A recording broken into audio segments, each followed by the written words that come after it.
I get defensive and insecure. Bismillahirrahmanirrahim. Assalamualaikum warahmatullahi wabarakatuh.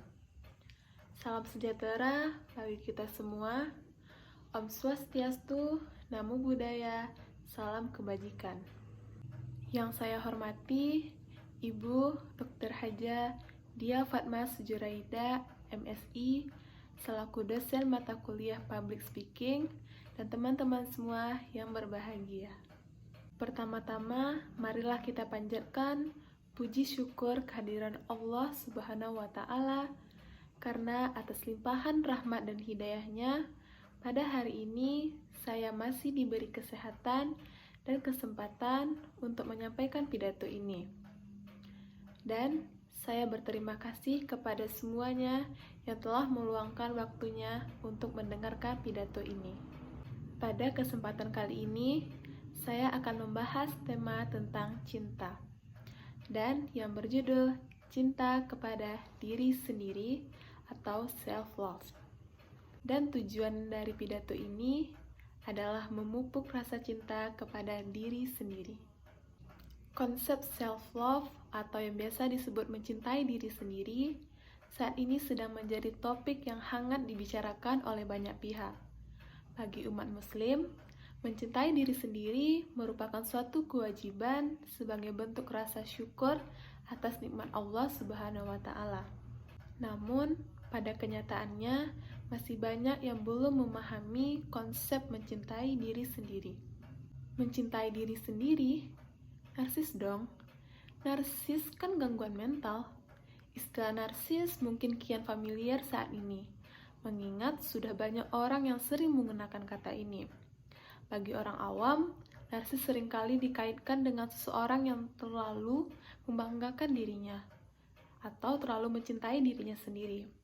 Perilaku yang sering dikatakan narsis merujuk pada perilaku selfie atau membanggakan ego sendiri di hadapan orang lain. Namun, apakah memang demikian yang dikatakan sebagai perilaku narsis? Narsis atau Narcissistic Personality Disorder memang tercantum dalam buku Diagnostic and Statistical Manual of Mental Disorder (DSM). Buku ini merupakan buku panduan yang digunakan psikolog atau praktisi di bidang psikologi untuk mendiagnosa gangguan mental seseorang. Di dalam buku yang diterbitkan American Psychology Association dan diakui di seluruh dunia ini, narsis memang dikategorikan sebagai gangguan kepribadian. Pengertian gangguan kepribadian narsistik yang tercantum dalam terbitan terbaru buku ini adalah referensi berlebihan terhadap orang lain akan identitas diri. Kriteria di atas tersebut hanya sebagian dari banyak kriteria lain yang harus dipenuhi untuk mendiagnosa diri seseorang sebagai seseorang dengan kepribadian narsistik. Namun, dari beberapa kriteria tersebut, dapatkah kita menarik sebuah kesimpulan penting tentang kepribadian narsistik? Jadi narsistik cenderung mencintai dirinya sendiri secara berlebihan hanya untuk dipandang baik oleh orang lain. Demikian, sadarkah kita ada beberapa orang banyak di dunia ini yang mungkin memiliki kepribadian narsistik di dunia? Jangan jalani hidupmu untuk membahagiakan orang lain. Jika kita menuruti semua pemikiran mereka, bisa jadi kita akan kehilangan makna hidup kita sendiri. Mencintai diri sendiri tidak pernah menjadi sesuatu yang buruk selama kita tahu bagaimana melakukannya dengan cara yang baik dan tidak berlebihan. Tidak akan ada yang sempurna di dunia ini. Sebaik apapun kita menilai seseorang atau sesuatu, orang paling cantik yang pernah kita temui saja mungkin memiliki kekurangan yang tidak kita ketahui. Orang yang paling pintar pun juga memiliki ketidakmampuan melakukan sesuatu. Setiap orang pasti memiliki kekurangan. Sekarang, bagaimana kita mampu menghargai kekurangan yang kita miliki? Cintai diri sendiri dengan lakukan apa yang membuat kita bahagia.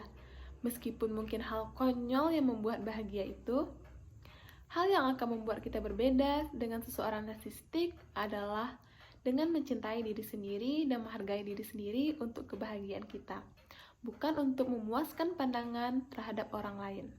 Kurangi perilaku memberikan hukuman pada diri sendiri dengan menilai semua kekurangan secara berlebih lalu menghakimi diri. Pahami bahwa kekurangan adalah bagian dari diri yang kita punya. Semua kekurangan akan didampingi dengan kelebihan. Berilah perhatian yang sama dengan kelebihan diri kita. Sadari, ada orang di luar sana yang mungkin menghargai kelebihan yang kita miliki. Lalu, bagaimana caranya untuk bisa mencintai diri sendiri? Mungkin tidak semua orang dapat memahami arti dari kata mencintai diri sendiri. Kata-kata ini memang gampang sekali terucap, namun terkadang sulit untuk dimengerti sepenuhnya makna dari kata-kata tersebut. Mungkin akan terasa lebih mudah untuk memahami arti dari mencintai orang lain, bahkan kita terus mengasah kemampuan tersebut. Namun sadarkah, jika mencintai diri sendiri merupakan langkah yang sangat penting sebelum bisa mencintai orang lain. Banyak orang yang masih belum bisa memahami arti penting hal ini. Kita lebih sibuk dengan membahagiakan orang lain hingga lupa cara membahagiakan diri sendiri. Lalu seperti apa gambaran mencintai diri sendiri? Yang pertama, tak ada gunanya membandingkan diri dengan orang lain. Kita terlahir dengan keunikan dan cerita masing-masing. Membandingkan diri kita dengan orang lain hanyalah membuang-buang waktu. Setiap orang memiliki kelebihan dan kekurangan masing-masing. Jadi, berusahalah untuk menghilangkan pikiran negatif tentang diri. Dan mulailah untuk menerima diri sendiri apa adanya. Yang harus dilakukan adalah bersyukur. Tidak perlu merasa marah maupun sedih, karena marah hanya akan membuat kita menderita dan sedih justru semakin membuat kita tersiksa. Apa yang kita miliki sekarang adalah sebaik-baik yang telah Tuhan berikan.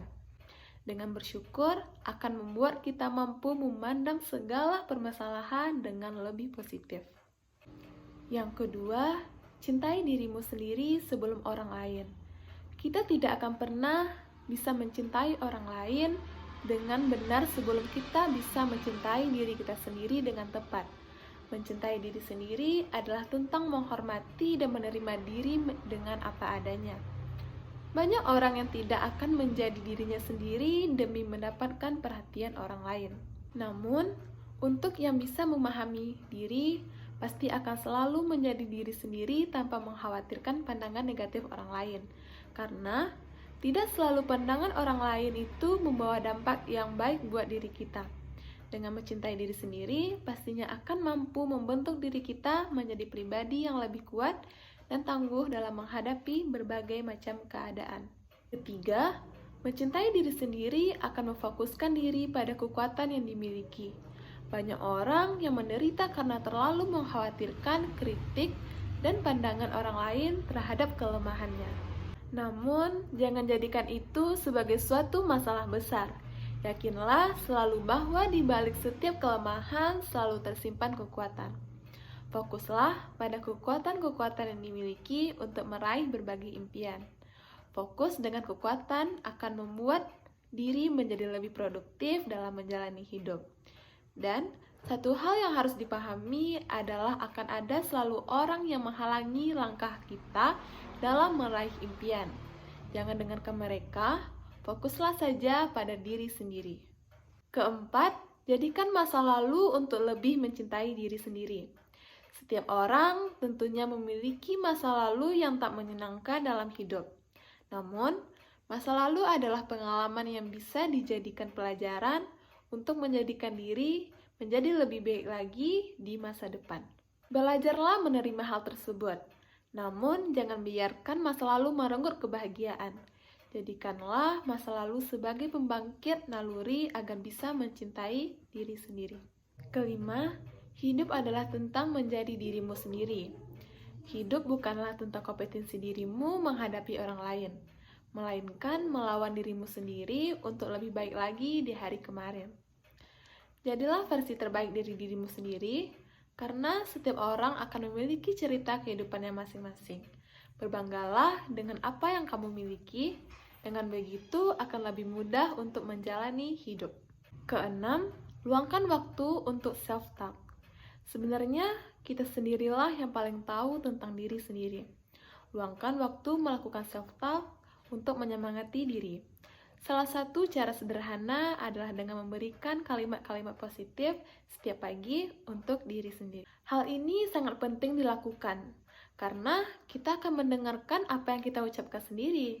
Kata positif yang kita ucapkan berulang kali dan dengarkan setiap hari, secara tidak langsung itu akan berpengaruh dalam cara kita memandang diri sendiri serta apa yang kita yakini. Jadi, cobalah untuk melakukannya. Dan yang terakhir, kita tidak seperti yang orang lain pikirkan. Seperti yang telah diungkapkan di atas, akan ada selalu orang yang nyinyir tentang diri kita. Tak peduli sesukses apapun yang telah diraih, namun kita bukanlah apa yang orang lain katakan. Daripada pusing memikirkan penilaian orang lain, bukankah lebih baik memulai menerima diri sendiri? Maka dari itu, ketika kita sudah merasa nyaman dengan diri sendiri, maka orang-orang di sekitar kita pun akan merasakan hal yang sama. Terima kasih atas perhatiannya. Sekian pidato dari saya. Mohon maaf jika ada kesalahan kata dan perbuatan.